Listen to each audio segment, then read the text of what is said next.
Hey there, frugal brewers, and we're out here brewing outside today at the parents' house, and I got something really exciting. So I'm going to be brewing up my favorite beer, which is an amber ale, and this is actually the first time I've brewed an amber ale. So basically, an amber ale is a caramely kind of beer. It's kind of a reddish color. It actually came from the Pacific Northwest, and that's where it came out of. That's kind of why they call it an American amber ale.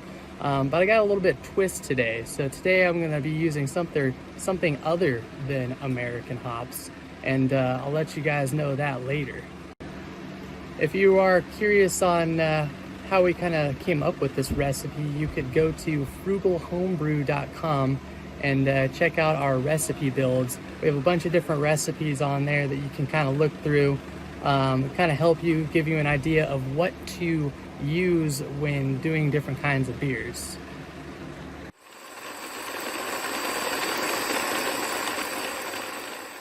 All right, look at all those crushed malts.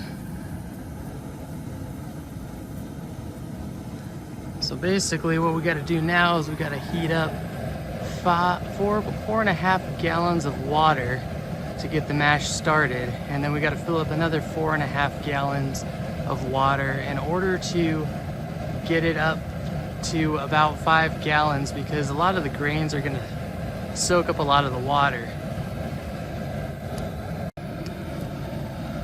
What we want to do is we want to get this to a strike temperature of about 168.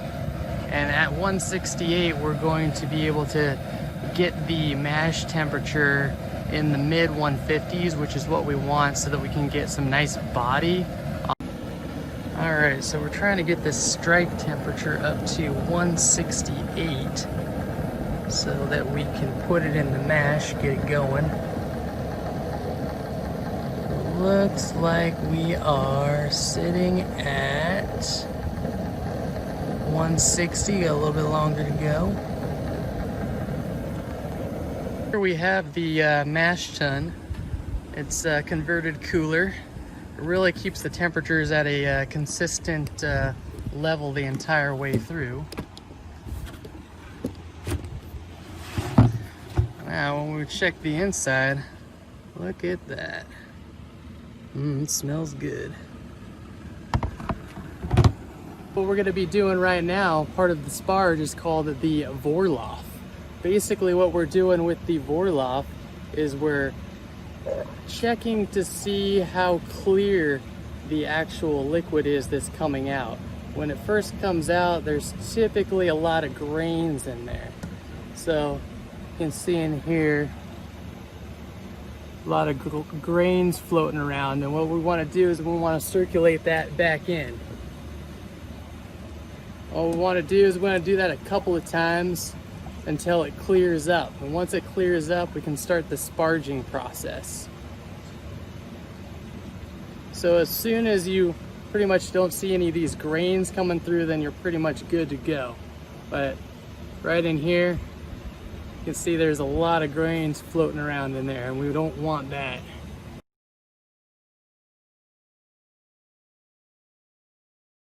Next step, we are going to start filling up and then begin the sparge. Look at that beautiful amber color. So what happens here is it's going to start draining out, and this is going to start getting a little bit drier on top, and we want to keep it from getting too dry. So we're going to actually use our extra sparge water in order to fill it up. So we're going to go ahead and be using this pot and our very frugal sparge arm. So my brewer's assistant decided to show up today, and he's already drinking. Unfortunately, I have to wait for the boil before I get to have something to drink. Time for the patented sparge arm, which is just a colander, and we get to use this to make sure that it stays nice and wet on top.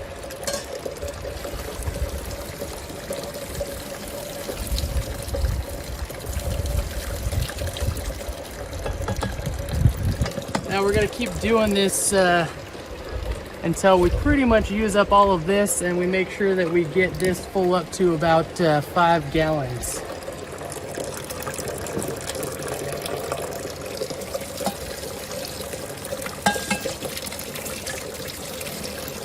So make sure that it's not open all the way, because if you have too much coming out,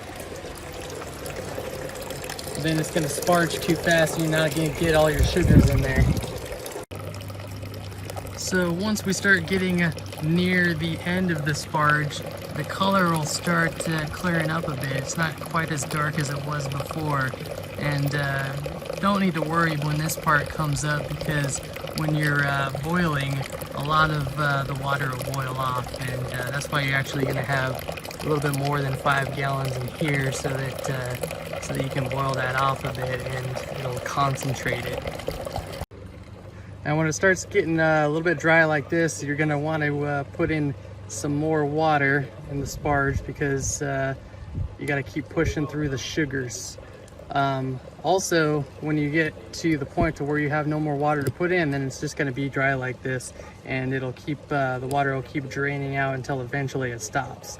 We actually have a false bottom in here, which really helps push through the water, and it'll make it stop like pretty quickly, and there won't be any dripping out. It'll just shoot all of the rest of the wort out, and then you'll be ready to boil. All right, so we have it on the burner, and we gotta wait for it to get to a boil. But once it gets to a boil, we can go ahead and add our hops. And today I'm using German Tettnang hops. I know it's a little bit weird for an American amber ale, but I really like German hops, so I wanted to see what those would taste like. And if all goes well, then a little trick that I have up my sleeve that the guys at Relentless let me know about is go ahead and try using Mount Hood hops. And if those Mount Hood hops are basically American hops that are more German style.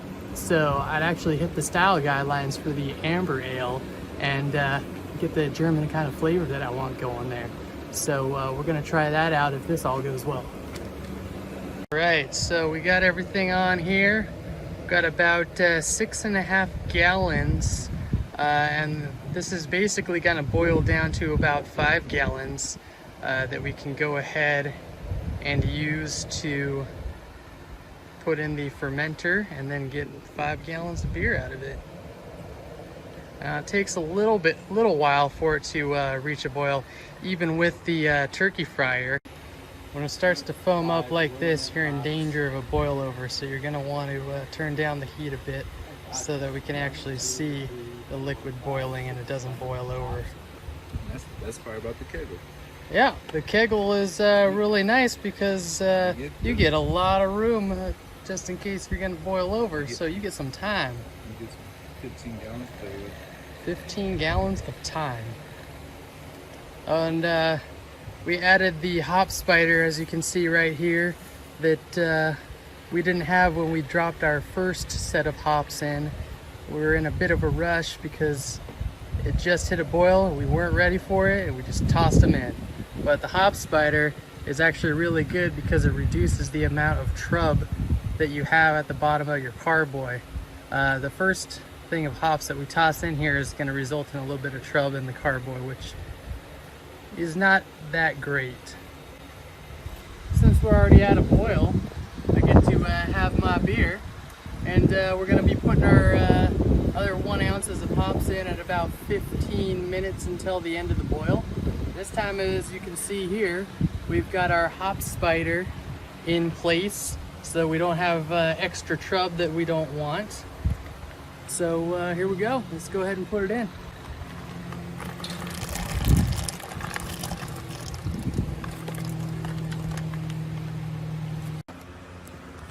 All right, so what we gotta do now is we're gonna be transferring. But you make sure your bottom is locked. Make sure the bottom is locked here. Or your feet screw.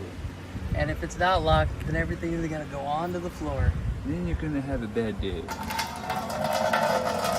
So the reason we transferred here is so that we can cool it through that, as well as put it in an ice bath. That way we get it cooled a lot quicker than if we just had the copper wort chiller. It'd take a lot longer to cool.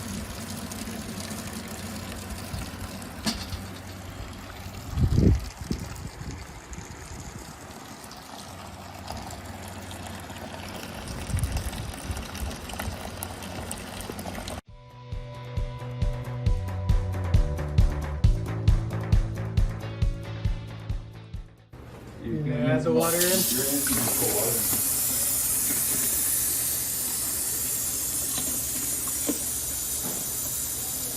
We're doing the ice bath right now.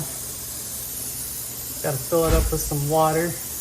Then we also got to take this and we got to hook it up to the hose so we can get cool water circulating through the wort chiller.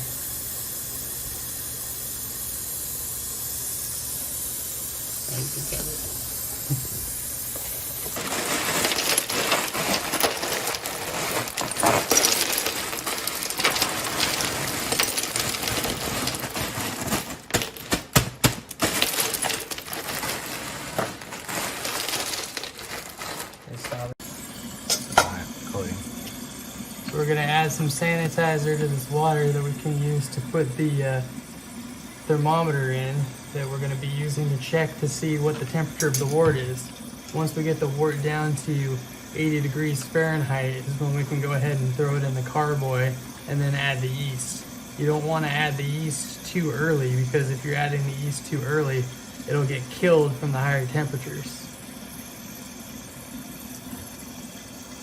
This is the wort chiller that we're using. We're running cold water through it so that it cools it down a lot faster. That's along with the ice bath that we have going on the outside here. And the average is 15 to 20 minutes is what we usually get. It takes about 15 to 20 minutes for us to actually get it down to 80 from a temperature of above boiling. Today we're using the White Labs ale yeast. Is WLP002 from White Labs.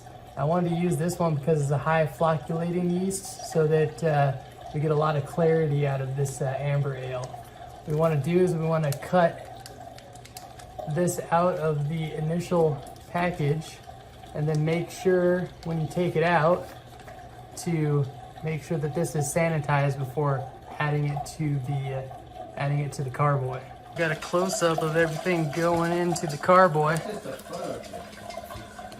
We've already added the yeast, so right now we're actually doing some aeration so that there's enough oxygen in there for the yeast. Oxygen is actually good for when the yeast starts to do its magic, but after the yeast is done and dying, then you don't want to get oxygen in your beer. At this point, we've already added the yeast. All we have to do is wait for the rest of the wort to go into the carboy, and then we will be done. We just got to put off the blow-off tube and let it sit in our fermentation chamber at a temperature of about 70 degrees, 68 degrees Fahrenheit, and at that temperature, we're gonna get those cleaner flavors. And with those cleaner flavors, we'll be able to taste the malt a lot more on this amber ale, along with some of the hops.